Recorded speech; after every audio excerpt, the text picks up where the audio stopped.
If you're anything like me, then you probably didn't train handstands as a kid, and you are finding handstands now as an adult, and you're on the path to get your handstand. That totally describes where I was whenever I started my journey a few years ago. I didn't get my handstand until I was about 25, and so I can relate to those of you that are starting this for the first time.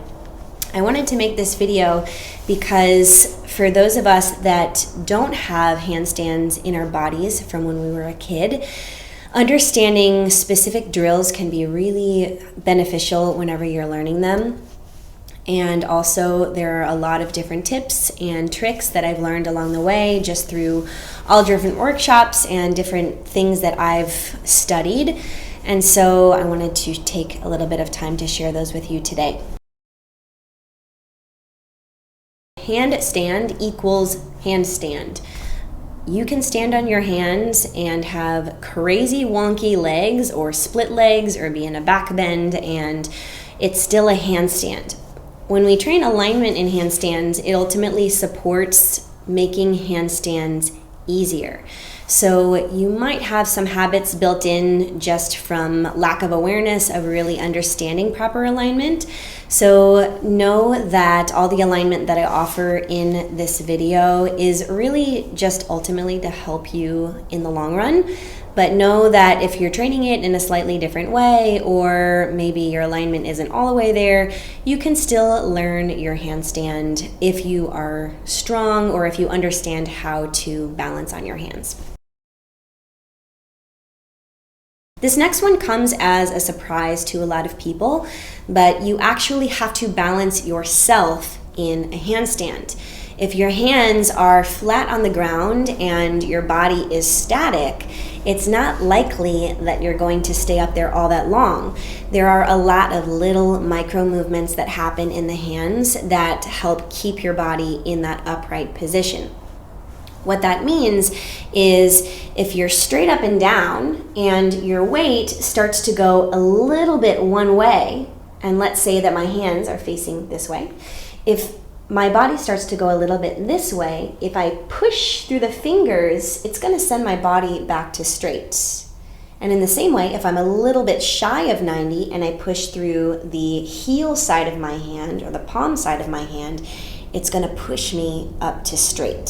So understanding the mechanics of how the hands can affect what's going on in the body will make a massive difference in your handstands, and a lot of the drills that I do are related to building that hand awareness in the body. Next, I want to go over some basic alignment that you will see here demonstrated shortly. Your hands need to be placed right at shoulder width distance. And again, just like handstands can in theory be anything other than a straight handstand, it's totally possible to balance your handstand if they're placed a little bit wider or a little more narrow, but this is ultimately what's going to make it easiest in the long run. Also, your middle fingers should be pointed straight forward. And if you look at my hand here, basically by having the middle finger straight forward, you can have all of these fingers to push against. They're going to help you balance, whereas if your hands were turned out, you would have this big gap of space, and it would be much harder to be able to balance yourself if your weight is leaning forward. The number one reason why people tend to not practice their handstands is because of fear.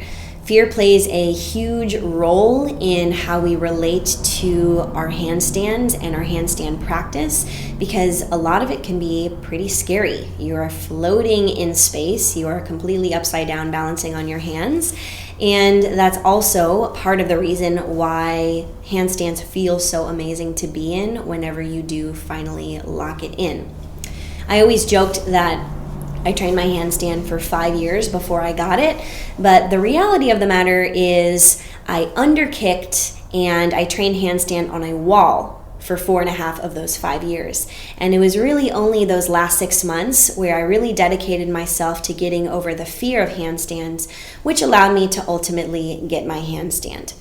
So what I did to overcome my fear of handstand was I went to open gyms that have big crash pads where I could practice my handstand in the middle of the room.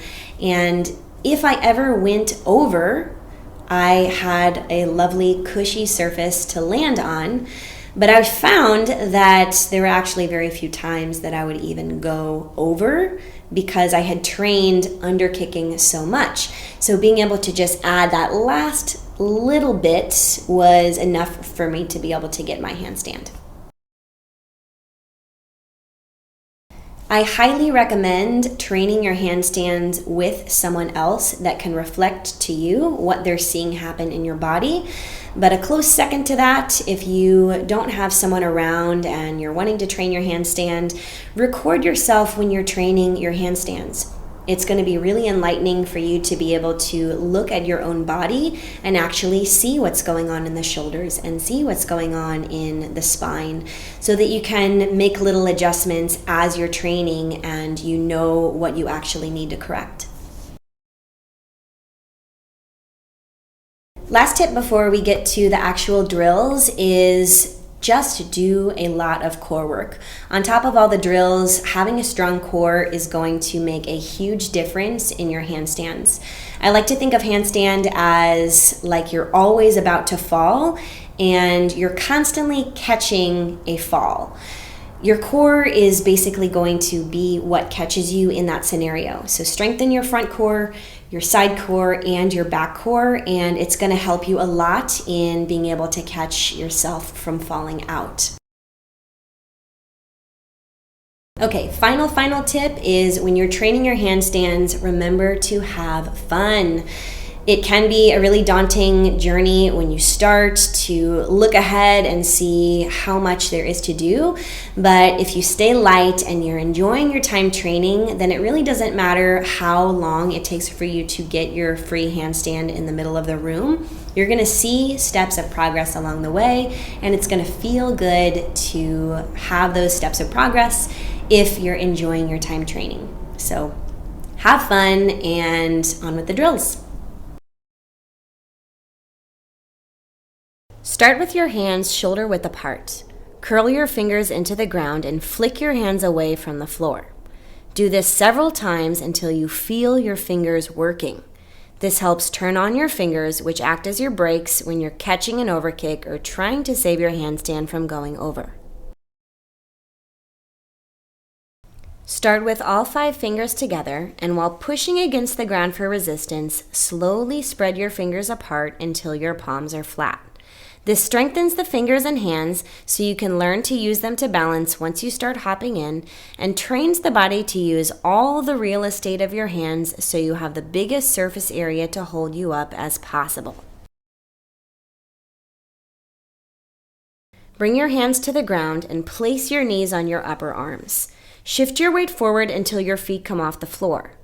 Once you find the balance, purposefully come down by pushing through your fingers.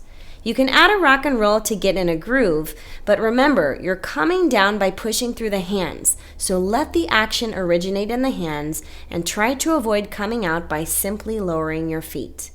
Keep your body static when you're in crow and make your fingers do the work to bring you down.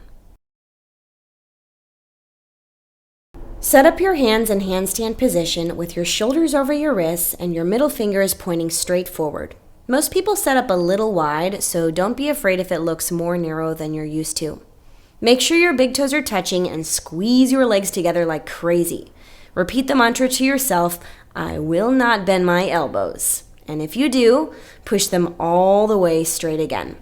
Plank is one of the best things for building your handstand endurance.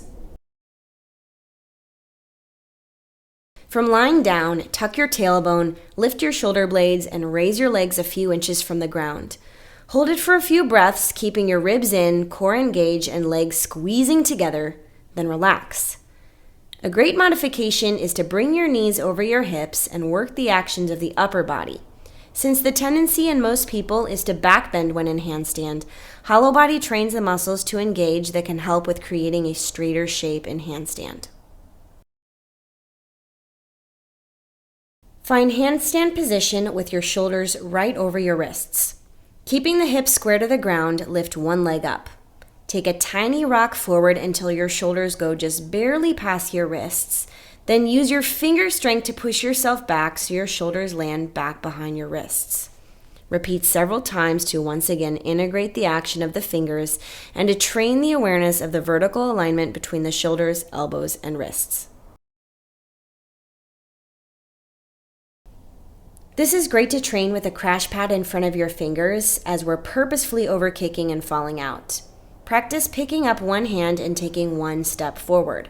This will push you right back down to the ground. It may take a few tries to lock it in, but once you've built the muscle memory, going over will no longer be a fear because you'll know how to come down if you're about to go over.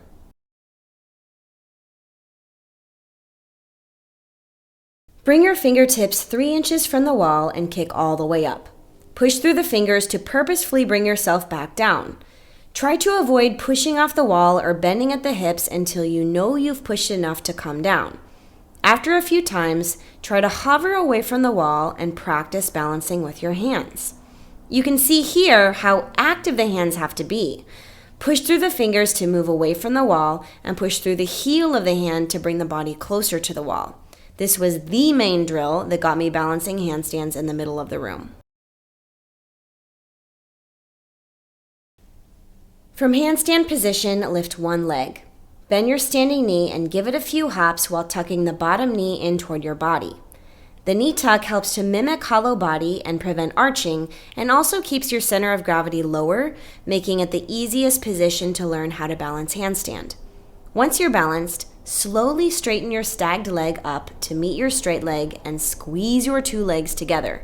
Keep your gaze right at your fingers and remember to use your hands to balance. Finish your training with a handstand max out against the wall. Kick up and time how long you can stay up. This is an exercise for endurance, not for balance or alignment, so just focus on sustaining and staying strong.